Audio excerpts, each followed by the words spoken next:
Hello दोस्तों, आप सब कैसे हैं। मुझे पूरी तरह उम्मीद है कि आप सब बेहतर होंगे। चलिए, आपको फिर से एक बार अपने चैनल मिशन 100 में स्वागत है, अभिनंदन है। मिशन 100 में आज का सब्जेक्ट है इकोनॉमिक्स, अर्थशास्त्र, क्लास 10। क्वेश्चन टाइप है ऑब्जेक्टिव टाइप का क्वेश्चन है ये। चैप्टर 2, राज्य एवं राष्ट्र की आय। इस चैप्टर का नाम है राज्य एवं राष्ट्र की आय। अब बारी बारी से सभी चैप्टर चलते रहेंगे। पहले चैप्टर हो गया है इसका, इकोनॉमिक्स का। आप लोग अगर नए हैं इस चैनल पर तो उसको जाकर प्ले लिस्ट में देख सकते हैं। और जो नए हैं साथ ही इस चैनल को अगर अच्छा लगे तो सब्सक्राइब कर ले, लाइक कर दे बटन को और कमेंट ज़रूर करें। और अपने दोस्तों तक कम से कम एक शेयर ज़रूर करें अपने दोस्तों के पास। चलिए, आज का क्लास चालू करते हैं। क्लास का सबसे पहला क्वेश्चन है, आज के इस क्लास का सबसे पहला क्वेश्चन है, देखिए, बिहार की कितना प्रतिशत आबादी गरीबी रेखा के नीचे गुजर बसर करती है। ए है 40.4%, बी है 41.4%, सी है 42.4% और डी है 43.4%। तो ऑप्शन नंबर इसका बी सही हो जाएगा। ऑप्शन नंबर बी इसका सही होगा। 41.4% जो बिहार की जनसंख्या है ये गरीबी रेखा के नीचे गुजर बसर करती है। अगला क्वेश्चन है आज का दूसरा क्वेश्चन, क्वेश्चन नंबर 2, उत्पादन, आय एवं व्यय कैसा समूह का निर्माण करते हैं। ए है आपका चक्रीय समूह, बी है ब्याज का, सी है ए और बी दोनों तरह का और डी है इनमें से कोई नहीं। ऑप्शन नंबर ए सही हो जाएगा इसका। ऑप्शन नंबर ए सही होगा, चक्रीय समूह का ये निर्माण करते हैं। आज का तीसरा क्वेश्चन है कि राष्ट्रीय आय में वृद्धि होने से प्रति व्यक्ति आय में क्या होता है। ए है ऑप्शन नंबर कमी होता है, बी है वृद्धि होता है, सी है ए और बी दोनों होता है, डी है इनमें से कोई नहीं। ऑप्शन नंबर बी सही हो जाएगा कि राष्ट्रीय आय में वृद्धि होने से प्रति व्यक्ति आय में वृद्धि होती है। आज का चौथा क्वेश्चन देखते हैं दोस्तों। चौथा क्वेश्चन में है कि चौथा क्वेश्चन है, राष्ट्रीय आय एवं प्रति व्यक्ति आय में वृद्धि होने से किसकी क्रिया पूरी होती है। ए है, फिर से क्वेश्चन देख लीजिए, राष्ट्रीय आय एवं प्रति व्यक्ति आय में वृद्धि होने से किसकी क्रिया पूरी होती है। ऑप्शन है ए वृद्धि की, बी है कमी की, सी है विकास की, डी है इनमें से कोई नहीं।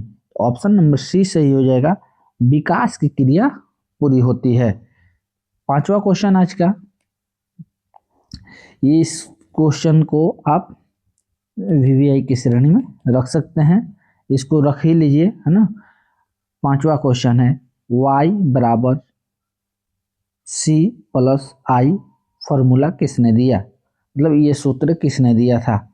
ऑप्शन नंबर ए है ब्राउन ने, बी है मेयर ने, सी है प्रोफेसर केन्स ने, ऑप्शन नंबर डी है रोस्टो ने।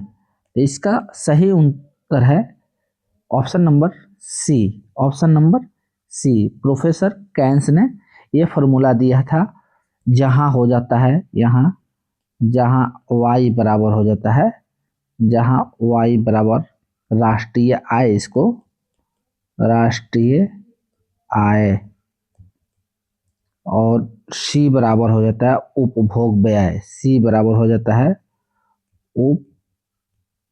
उपभोग व्यय, ठीक है। और इसका आई बराबर हो जाएगा निवेश व्यय, निवेश व्यय, ठीक है। ये तीन चीज होता है।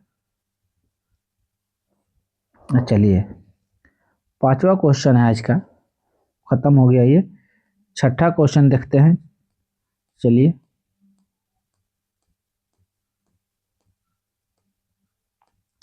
छठा नंबर क्वेश्चन है, बिहार में किस जिले का प्रति व्यक्ति आय न्यूनतम है? मतलब कि सबसे कम किस जिले का आय है बिहार में? ए है अरवल, बी है शिवहर, सी है पटना, डी है अररिया। ऑप्शन नंबर बी सही हो जाएगा, शिवहर का। बिहार में शिवहर का प्रति व्यक्ति आय सबसे कम है, सबसे कम, और सबसे ज़्यादा है बिहार में प्रति व्यक्ति आय पटना का ज़्यादा है, सबसे ज़्यादा। अब पूरे भारत में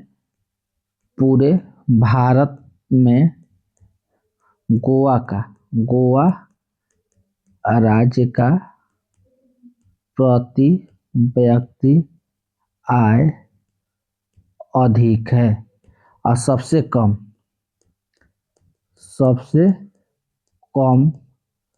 प्रति व्यक्ति आय वाला राज्य भारत में बिहार है। कौन है?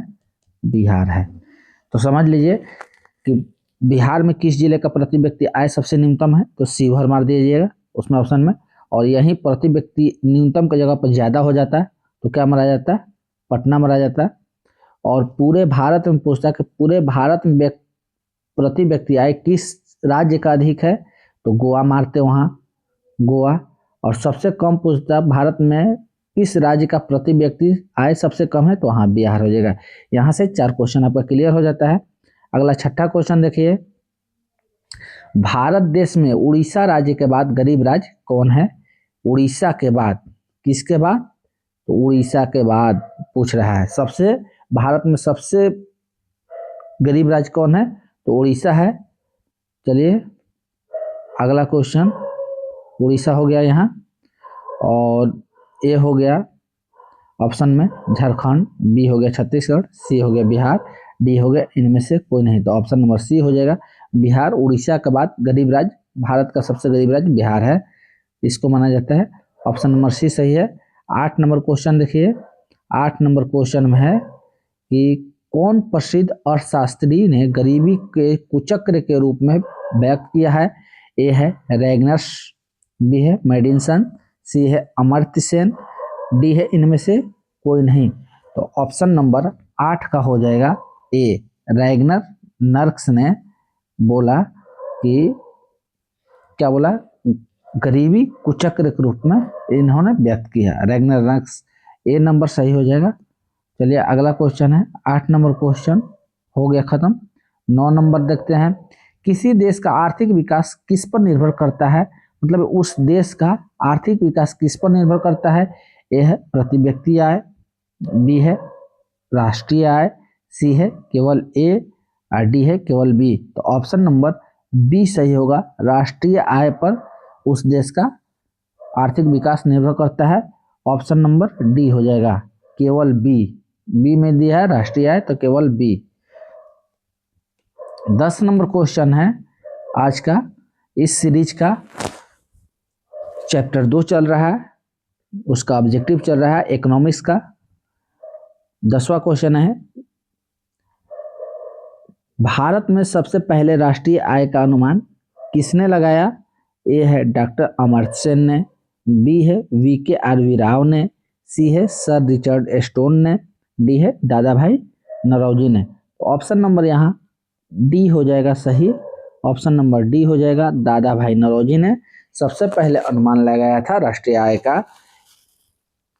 अगला क्वेश्चन है 11 नंबर क्वेश्चन। 11 नंबर क्वेश्चन में है, भारत में सबसे पहले राष्ट्रीय आय का अनुमान कब लगाया गया? 11 नंबर क्वेश्चन है। ऑप्शन है ए 1867 ईस्वी, बी है 1868 ईस्वी, सी है 1869 ईस्वी, डी यहाँ पर डी है इनमें से कोई नहीं, नन ऑफ दिस है ना, डी नंबर ऑप्शन। तो ऑप्शन हो जाएगा देखिए, ए और बी दोनों 1867-68 में इसका अनुमान सबसे पहले लगाए थे दादा भाई नौरोजी ने, दादा भाई नौरोजी, ठीक, इन्होंने 67 में। ये ए और बी दोनों ऑप्शन सही होगा। 1867 से 1868 ईस्वी। अगला क्वेश्चन है 12 नंबर क्वेश्चन है इस सीरीज का, मतलब चैप्टर नंबर 2 का ऑब्जेक्टिव का बराबर ऑब्जेक्टिव है। देखिए, poverty and un British rules in India पुस्तक के लेखक कौन है? ए है दादा भाई नौरोजी, बी है पंडित जवाहरलाल नेहरू, सी है डॉक्टर राजेंद्र प्रसाद, डी है Mahatma Gandhi. Option number A सही हो जाएगा इसका। ऑप्शन नंबर ए सही होगा। ऑप्शन नंबर ए दादा भाई नौरोजी इसके लेखक है। ठीक है। अगला क्वेश्चन है 13 नंबर क्वेश्चन। 13 नंबर क्वेश्चन को ध्यान से देखिए। 13 नंबर क्वेश्चन, यहाँ प्रसिद्ध अर्थशास्त्री डॉक्टर V.K.R.V. राव के द्वारा भारत का राष्ट्रीय आय का आंकड़ा सर्वाधिक प्रचलित था। मतलब कह रहा है 13 नंबर क्वेश्चन की प्रसिद्ध अर्थशास्त्री डॉक्टर V.K.R.V. राव के द्वारा कब भारत का राष्ट्रीय आय का आंकड़ा सर्वाधिक सबसे ज्यादा प्रचलित था? ऑप्शन नंबर ए है 1923 ईस्वी से लेकर के 27 ईस्वी, बी में है 1924 से 28, और सी है 1925 से लेकर 1929, और डी है 1926 से लेकर 1930 ईस्वी। ऑप्शन नंबर इसका सही हो जाएगा, ऑप्शन नंबर सी सही हो जाएगा इसका, 1925 से 1929 ईस्वी इसका सही उत्तर है। अगला क्वेश्चन है, अगला है 14 नंबर क्वेश्चन। 14 नंबर क्वेश्चन में है प्रोफेसर पीसी महालनोबिस की अध्यक्षता में राष्ट्रीय आय समिति, मतलब राष्ट्रीय समिति ने अपनी प्रथम रिपोर्ट कब शुरू की थी? तो एक बार क्वेश्चन देख लीजिए फिर से। 14 नंबर, प्रोफेसर पीसी महालनोबिस की अध्यक्षता में राष्ट्रीय समिति ने अपनी प्रथम रिपोर्ट कब शुरू की थी? सबसे पहले कब शुरू की थी? ऑप्शन नंबर ए है आपका अप्रैल 1950 में, बी है अप्रैल 1951 ईस्वी में, सी है अप्रैल 1952 ईस्वी में, डी है 1953 ईस्वी। ऑप्शन नंबर बी सही हो जाएगा 1951 ईस्वी में। अगला क्वेश्चन है 15 नंबर क्वेश्चन आज का है, केंद्रीय सांख्यिकी संगठन CSO की स्थापना कब हुई? ऑप्शन नंबर ए है आपका 1950 ईस्वी, बी है 1951 ईस्वी, सी है 1953 ईस्वी, और डी है 1954 ईस्वी। तो ऑप्शन नंबर बी सही हो जाएगा 1951 ईस्वी, मतलब 2 मई 1951 ईस्वी को इसकी स्थापना किया गया था। 16 नंबर क्वेश्चन देखिए आज का। ये क्वेश्चन है कि विगत वर्षों, मतलब पिछले कुछ वर्षों के अंतर्गत बिहार में किस क्षेत्र के उत्पादन में वृद्धि हुई है?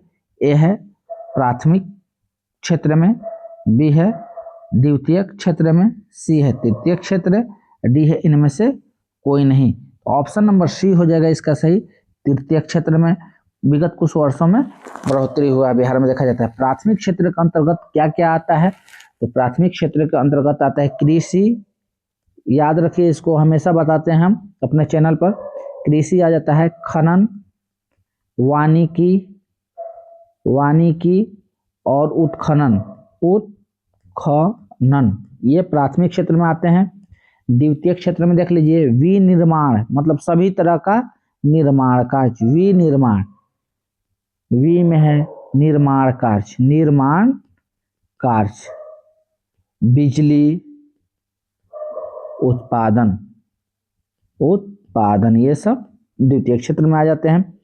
तृतीय क्षेत्र को सेवा क्षेत्र भी कहा जाता है। तो इसमें देखिए क्या क्या आता है, बैंकिंग आ जाता है, बैंकिंग, उसके बाद स्वास्थ्य, शिक्षा, परिवहन, संचार, व्यापार और बीमा। ये प्राथमिक क्षेत्र को कृषि क्षेत्र भी कहा जाता है और तृतीय क्षेत्र को सेवा क्षेत्र भी कहा जाता है। ठीक है, आगे बढ़ते हैं। 17 नंबर क्वेश्चन, 17 नंबर क्वेश्चन में क्या है आज कह रहा है बिहार राज्य के घरेलू उत्पाद में किस क्षेत्र का अंशदान सर्वाधिक है। बिहार राज्य के घरेलू उत्पाद में किस क्षेत्र का घरेलू उत्पाद में। ऑप्शन नंबर ए है आपका प्राथमिक क्षेत्र, बी है द्वितीय क्षेत्र, सी है तृतीय क्षेत्र, डी है इनमें में से कोई नहीं। तो ऑप्शन नंबर सी सही हो जाएगा, तृतीय क्षेत्र का उत्पादन इसमें अंश में ज़्यादा है। अगला प्राथमिक क्षेत्र में क्या क्या आता है एक बार फिर से देख लीजिए, प्राथमिक क्षेत्र याद कर लीजिए। कृषि आता है, कृषि, खनन, उत्खनन, वानिकी, ये सब प्राथमिक क्षेत्र में। द्वितीय क्षेत्र में आ जाता है विनिर्माण, निर्माण कार्य, बिजली उत्पादन वगैरह। तृतीय क्षेत्र को सेवा क्षेत्र भी कहते हैं, सेवा क्षेत्र। इसमें आ जाता है आपका बैंकिंग, स्वास्थ्य, शिक्षा, परिवहन, संचार, व्यापार और बीमा। प्राथमिक क्षेत्र को कृषि क्षेत्र भी कहा जाता है, कृषि क्षेत्र भी कहा जाता है इसे। आगे बढ़ते हैं 18 नंबर क्वेश्चन, उत्पत्ति गणना पद्धति का प्रयोग सर्वप्रथम कब किया गया है। 18 नंबर क्वेश्चन का ऑप्शन है 1905 ईस्वी, बी है 1906 ईस्वी, सी है 1907 ईस्वी, डी है 1908 ईस्वी। तो ऑप्शन नंबर इसका सी सही हो जाएगा, 1907 ईस्वी में किया गया था।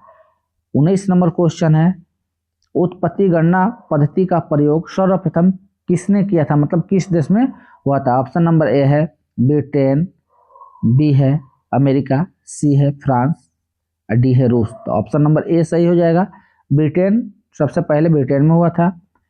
20 नंबर क्वेश्चन है आज का कि राष्ट्रीय आय के माप की कितनी पत्तियां हैं। ए है 1, बी है 2, सी है 3, डी है 4। तो ऑप्शन नंबर सी सही हो जाएगा, इसकी 3 पत्तियां हैं। देख लीजिए पहला पत्ती कौन है, पहला पत्ती है उत्पादन विधि, उत्पादन विधि, उत्पादन विधि, ठीक है। दूसरा में देख लीजिए आय विधि, आय विधि। तीसरा में देख लीजिए व्यय विधि। ये 3 विधियां हैं राष्ट्रीय आय के माप की। इसको स्क्रीनशॉट भी ले सकते हैं आप लोग, इसको याद कर लीजिए। 21 नंबर क्वेश्चन है बिहार में 2008-9 के बीच कुल घरेलू उत्पाद कितना प्रतिशत हो गया, मतलब 2008-9 में कितना बढ़ गया कुल घरेलू उत्पाद। ए है 11.3, बी है 11.4, सी है 11.5, 11.05, सॉरी इसका ऑप्शन नंबर ए है 11.03%, बी है 11.04%, सी है 11.05%, डी है इनमें से कोई नहीं। तो ऑप्शन नंबर ए सही होगा, 11.3%। पूरे भारत में दूसरा स्थान, पूरे भारत में दूसरा स्थान हो गया था, दूसरा स्थान। 22 नंबर क्वेश्चन देखते हैं आज का 22 नंबर क्वेश्चन में है उत्पादन के मुख्य साधन कौन कौन हैं। ए है भूमि, तो भूमि तो एकदम बहुत जरूरी है, उत्पादन किसी भी चीज को उत्पादन करने के लिए सबसे पहले भूमि होना चाहिए। बी है श्रम, तो श्रम भी होना चाहिए, अगर खेतों में मजदूर वगैरह काम करेंगे तब तो कोई भी चीज उत्पादन होगा। सी है पूंजी और संगठन, पूंजी भी होना चाहिए और संगठन भी होना चाहिए। डी है इनमें से सभी, तो ऑप्शन नंबर डी सही होगा, भूमि होना चाहिए, श्रम होना चाहिए, पूंजी और संगठन भी होना चाहिए। ऑप्शन नंबर डी सही है। चलिए 23 नंबर क्वेश्चन है, 23 नंबर क्वेश्चन का देखिए 23 नंबर क्वेश्चन है कि भारत सरकार ने अगस्त 1949 ईस्वी में किसकी अध्यक्षता में एक राष्ट्रीय आय समिति का गठन किया, मतलब कौन इनमें से थे उनकी अध्यक्षता में यह गठन किया गया, राष्ट्रीय आय का गठन, है ना। तो ऑप्शन नंबर ए है अमर्त्य सेन, बी है BKRV राव, सी है प्रोफेसर PC महालनोबिस, डी है इनमें से सभी। तो ऑप्शन नंबर सी सही हो जाएगा, option number C, professor PC Mahalanobis की अध्यक्षता में अगस्त 1949 ईस्वी में भारत सरकार ने एक राष्ट्रीय आय समिति का गठन किया था। 24 नंबर क्वेश्चन है। 24 नंबर क्वेश्चन में है कि उत्पादन एवं आय गणना विधि आर्थिक दृष्टिकोण से कैसा है। ऑप्शन नंबर ए है सहज है, बी है वैज्ञानिक है, सी है व्यवहारिक है, डी है इनमें से सभी। तो ऑप्शन नंबर डी हो जाएगा इनमें से सभी, ऑप्शन नंबर डी। आज का आखिरी क्वेश्चन इस सीरीज का लास्ट क्वेश्चन है ये आप लोग खुद करके बताइए कि इनमें से कौन सही होगा। देखिए हम बता देते हैं, राष्ट्रीय आय का पिता या जनक पूछ दे, पिता कहे या जनक किसे कहा जाता है। ए है दादा भाई नौरोजी, बी है वी के आरवी राव, सी है पीसी महालनोबिस, डी है इनमें से कोई नहीं। तो ऑप्शन नंबर ए सही होगा। दादा भाई नौरोजी को राष्ट्रीय आय का पिता कहा जाता है। भारत में सबसे पहले इन्होंने राष्ट्रीय आय का गणना किया था। चलिए, अगर आप लोगों को ये वीडियो पसंद आए तो लाइक कीजिए, सब्सक्राइब कीजिए, अपने दोस्तों तक शेयर कीजिए। और आज के क्लास के लिए यहीं तक रोकते हैं क्लास को।